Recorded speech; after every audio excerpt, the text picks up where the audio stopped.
Well, welcome everybody to Wisdom's Chats, and so it's good to be here. Happy to have Vinay back, Herman back, and Leo. You're now an old hat. Now you're part of the gang. So Thank you. And we've been going through this power. You know, the power of words, the power of silence. And today we're talking about the power of conversation.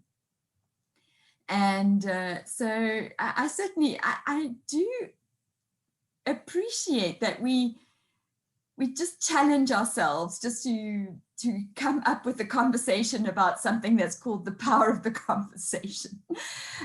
Because it does make you think, you know, what makes a conversation? What is the power of a conversation?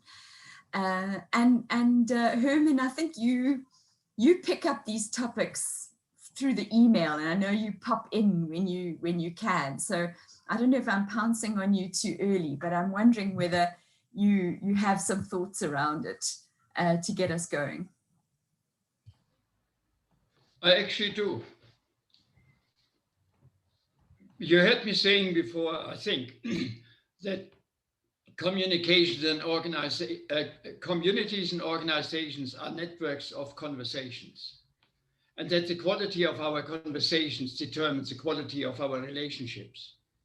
And I strongly believe that we actually underestimate the power of conversations. Some years ago, I wrote an article on how critical conversations can build bridges. And I used the Marikana tragedy as an example, where the lack of communication, the lack of proper conversations led to the death of over 40 people. If those different parties would have gone into conducting critical conversations that were absolutely necessary, those people would still be alive. And I think why we underestimate the importance of conversations is simply we are also not aware, or many of us aren't, that there are specific types of conversations.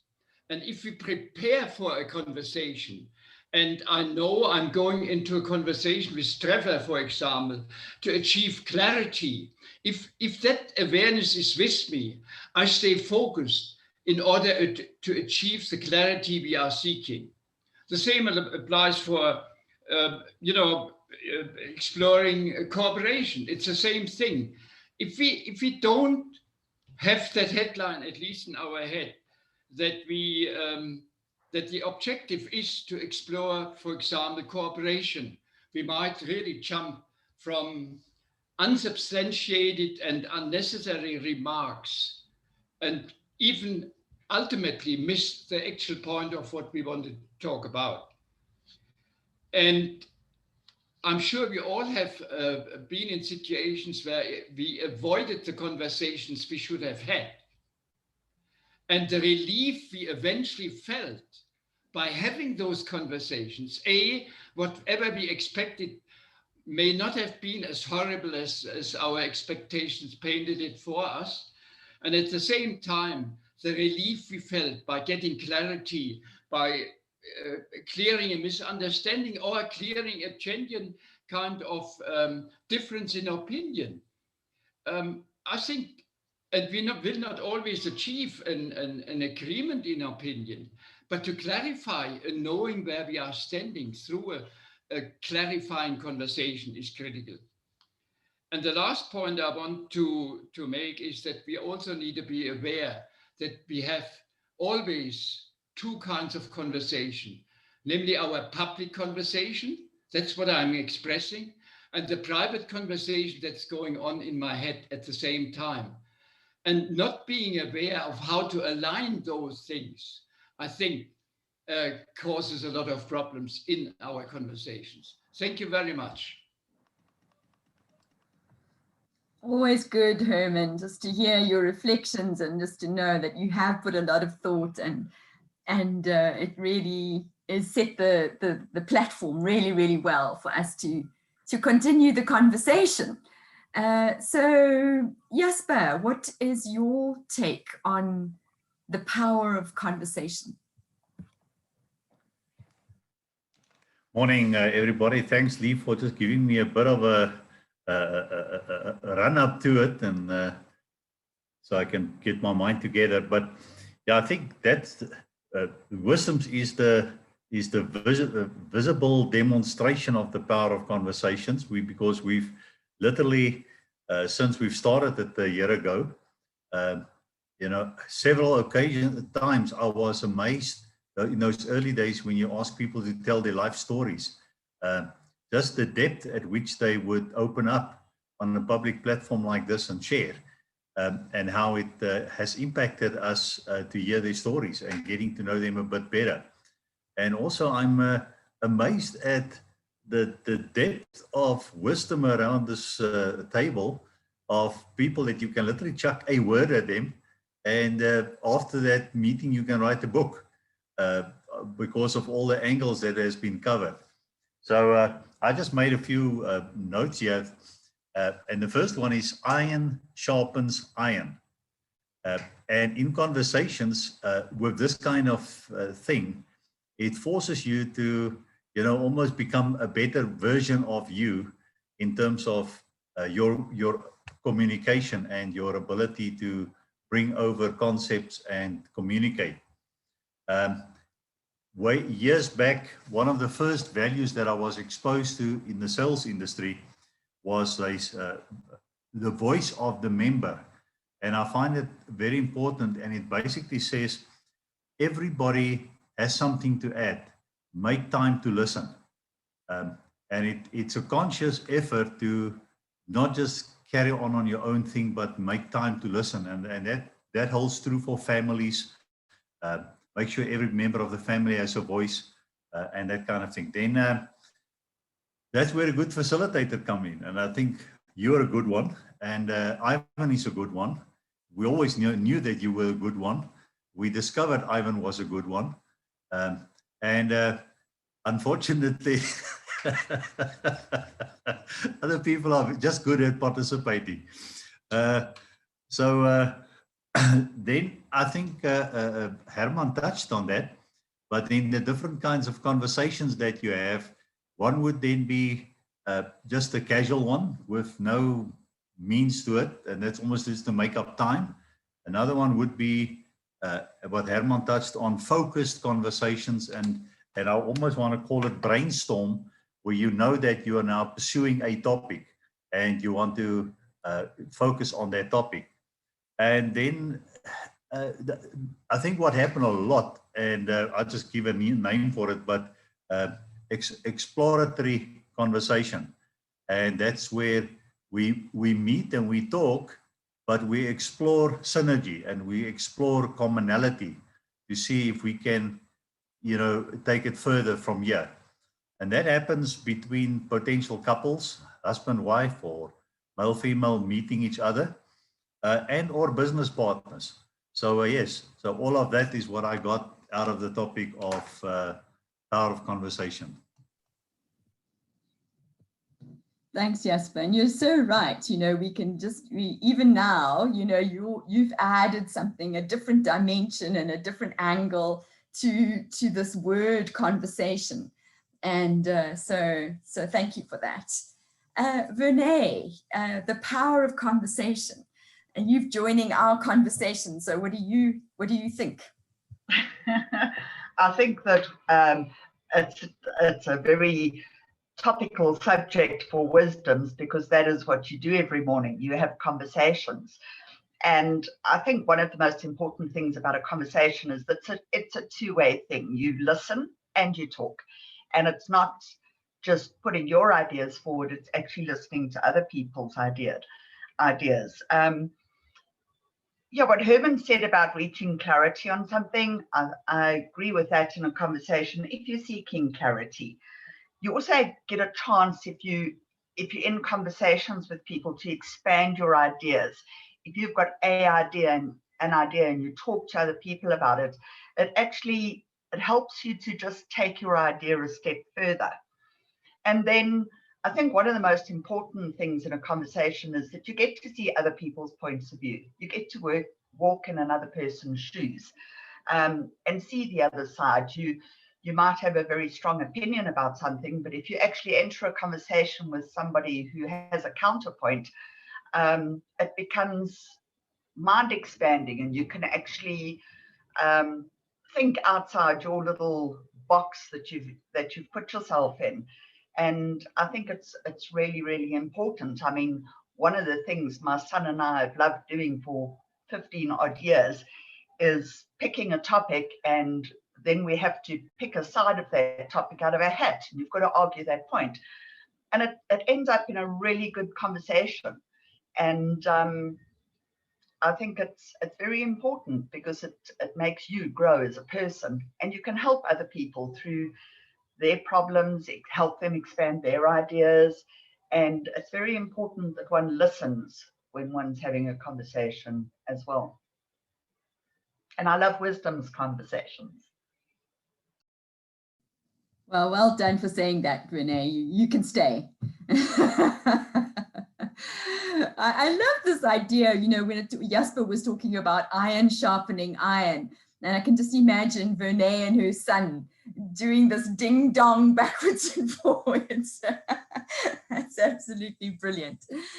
So Trevor, you are renowned for being the one that comes with the different point of view.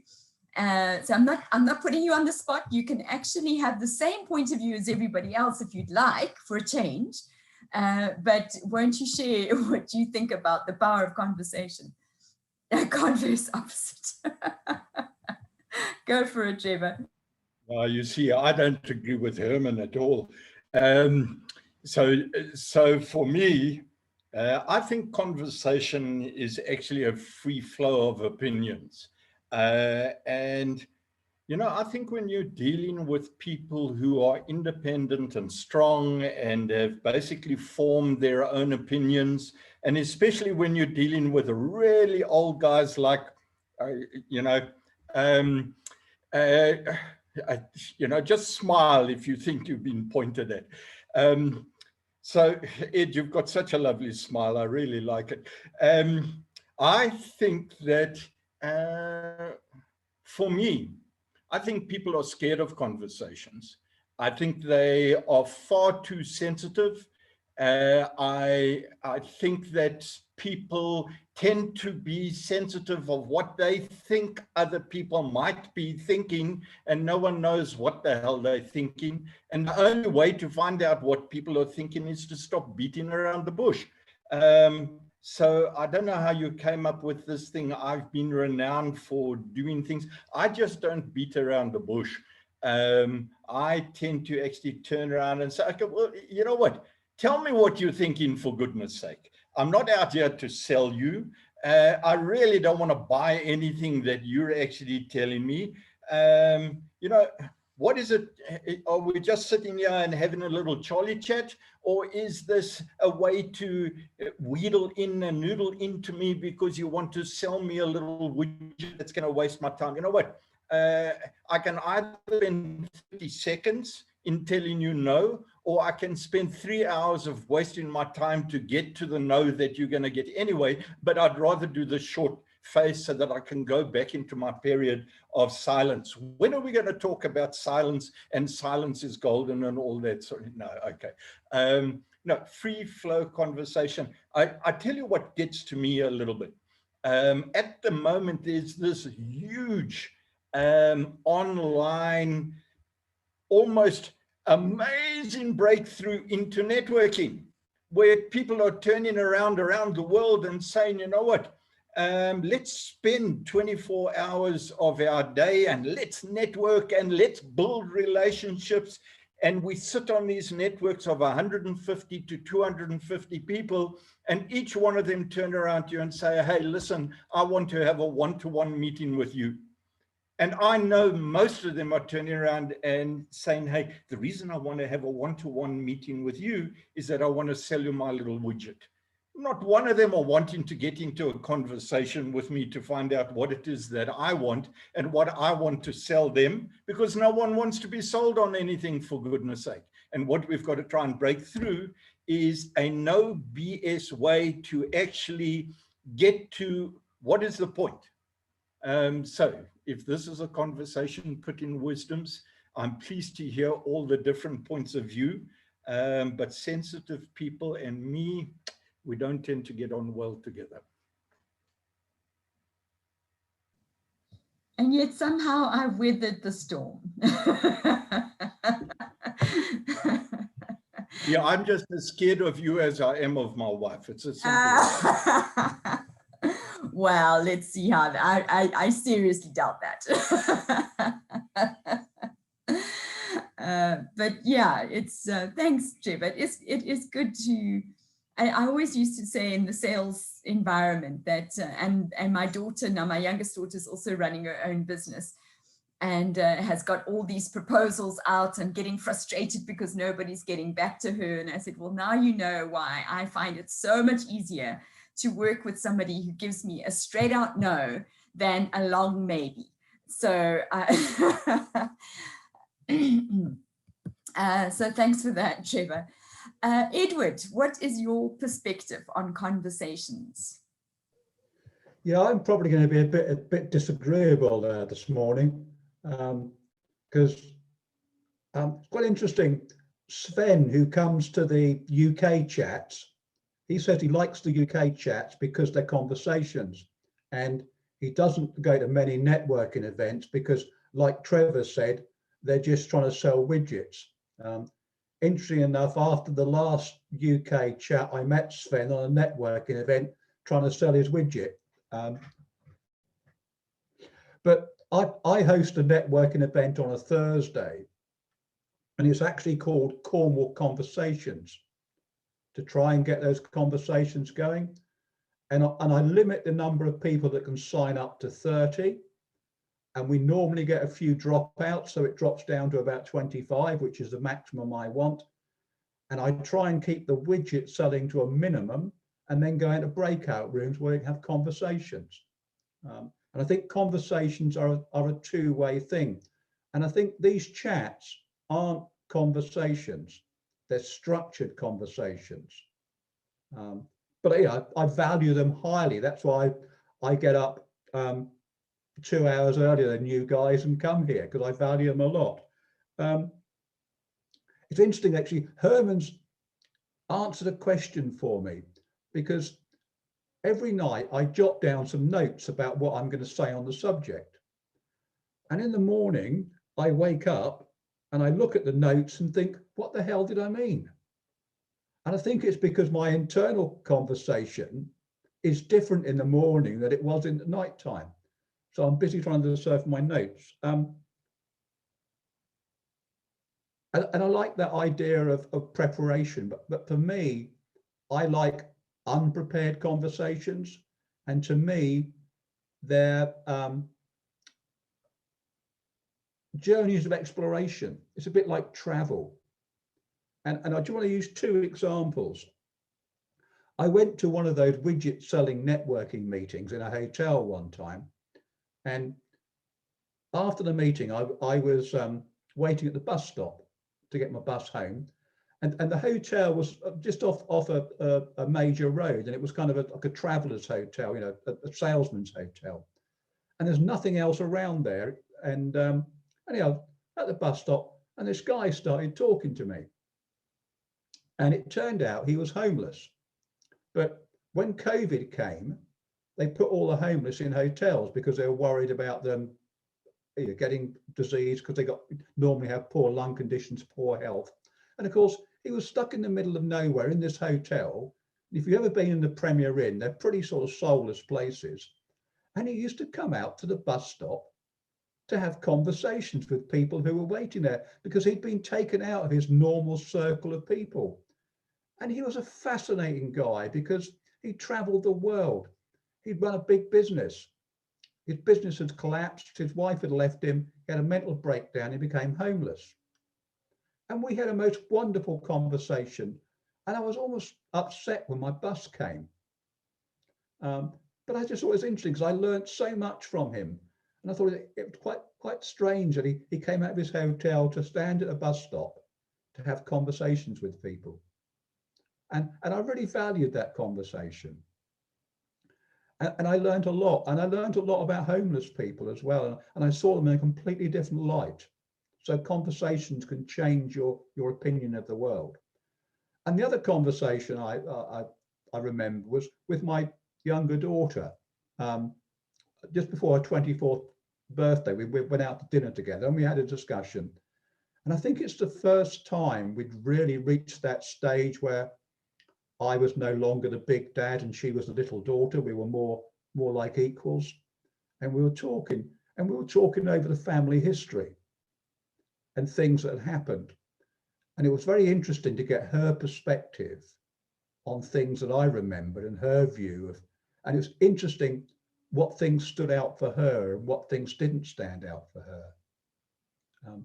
But the most important thing about it was I took a big risk with her one time.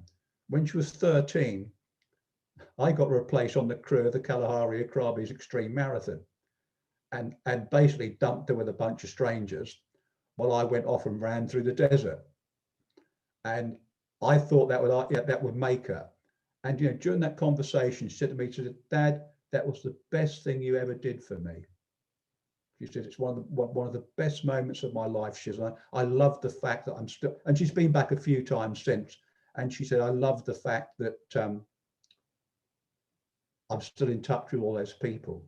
And it was just nice for me to get that confirmation that a risk I took in trying to develop her character, because she was a bit lacking in confidence, lacking in self-esteem, that the risk I'd taken had worked. And I just think, conversations can be so rich and so empowering. And I think that there's a place for preparation, as Herman said, if you're having a conversation with a purpose.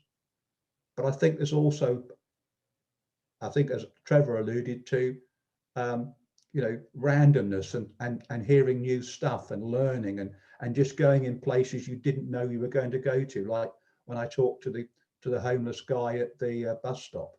So yeah, I think conversations absolutely fantastic, and I love them.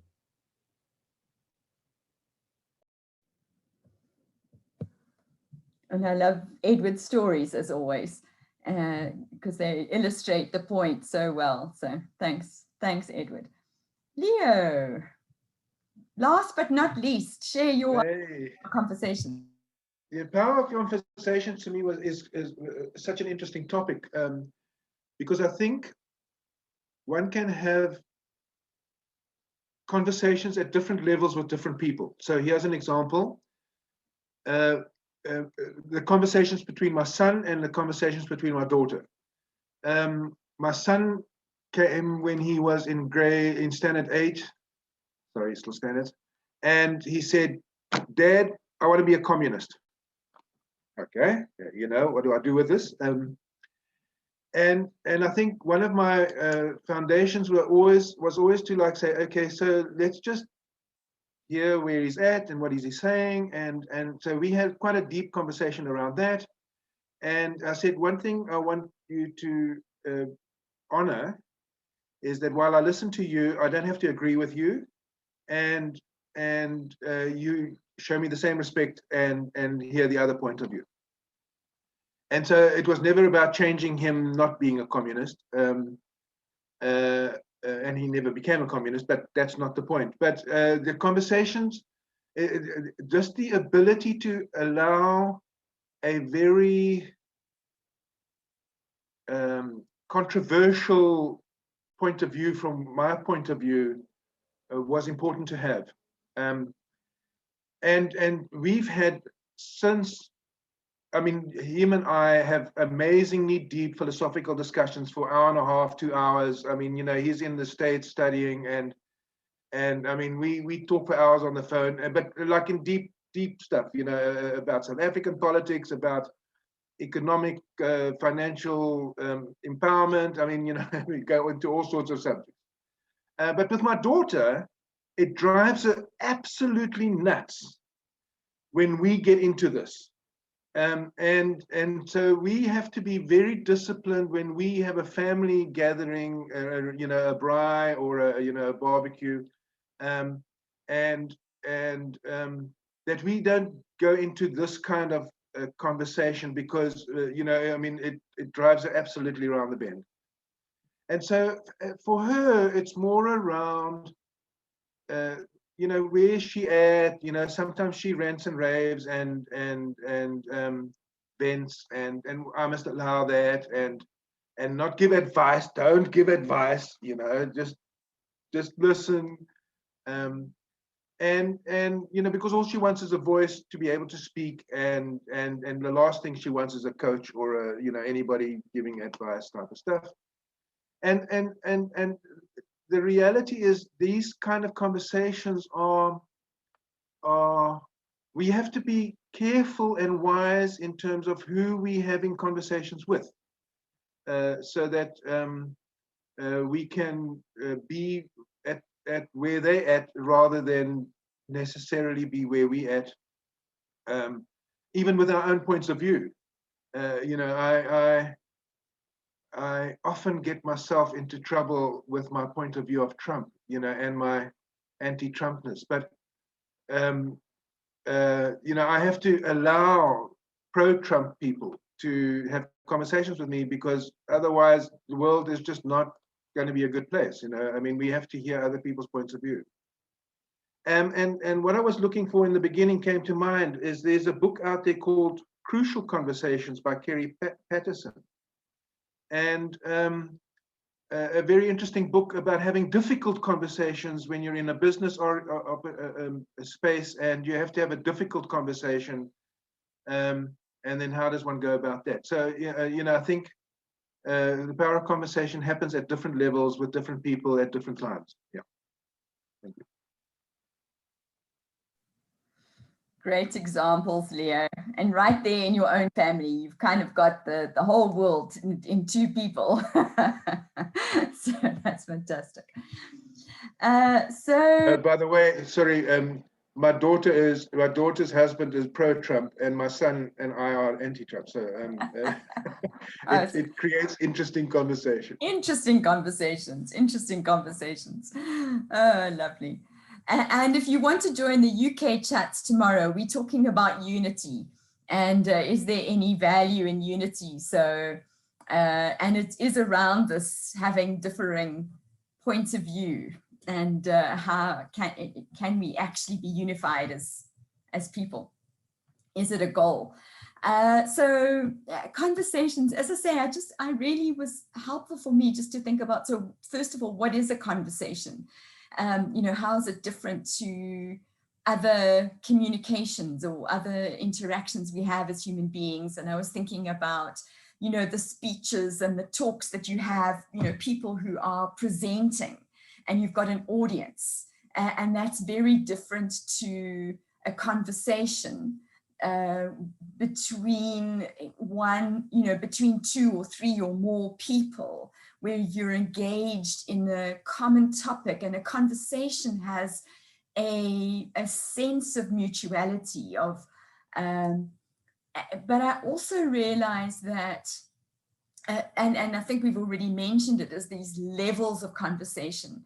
And Edward, you spoke about throwing your daughter in the deep end and having conversations with strangers.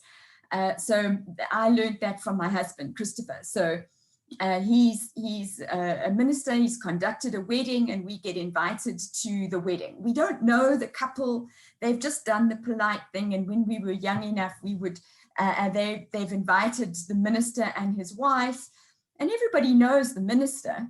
And plus he's a social butterfly. So, we get all wonderful. Christopher goes off. He is now swanning around all the tables, chatting, talking, and Lee is now the one sitting at the table with a bunch of strangers. And I quickly had to learn the art of, I wouldn't say polite conversation. I wouldn't say it was impolite, but because it was engaging. But learning to ask questions, learning to listen, and realizing that people like to talk about themselves. So if you ask a question and they start telling stories, and it becomes fascinating, and you get to learn about people, and you get to, and it wasn't, I wouldn't say it was deep conversation, but it was still human interaction. It was oiling the wheels of social happiness. Otherwise, the alternative is you sit in silence and you all stare up at the ceiling wondering what you're going to do. So there is an art to conversation. I had to learn it. I had to learn it was a skill that I had to practice, being thrown into situations where I didn't know anybody. And then even having to share a little bit about myself. How much do I talk about myself? How much do I, what's appropriate in these circumstances in terms of what I'm comfortable with or what other people are comfortable with? So you're reading signs and learning. And so it really is an art and a skill. And then, as Leo said, is this, and Herman as well has dwelt on it, this crucial conversations, or it's also being called courageous conversations. And what's really fascinating about crucial conversations is these were social, I don't think they were anthropologists, but they certainly are social, they're scientists. So they went into various businesses, from hospitals to business, and they were looking for, is there a leverage, that one thing that if you could change that one thing, it would have an exponential impact in the way that the organization worked. And to their surprise, they discovered the thin edge of the wedge is conversations. And the conversation is the difference between, and they use the word conversation, whether it is or not, I don't know, because as Edward says, how do we define a conversation? But it is the difference between a nurse knowing that the surgeon is operating on the wrong foot and not saying anything. Literally knowing it, but not speaking up because the surgeon is going to jump on her bones.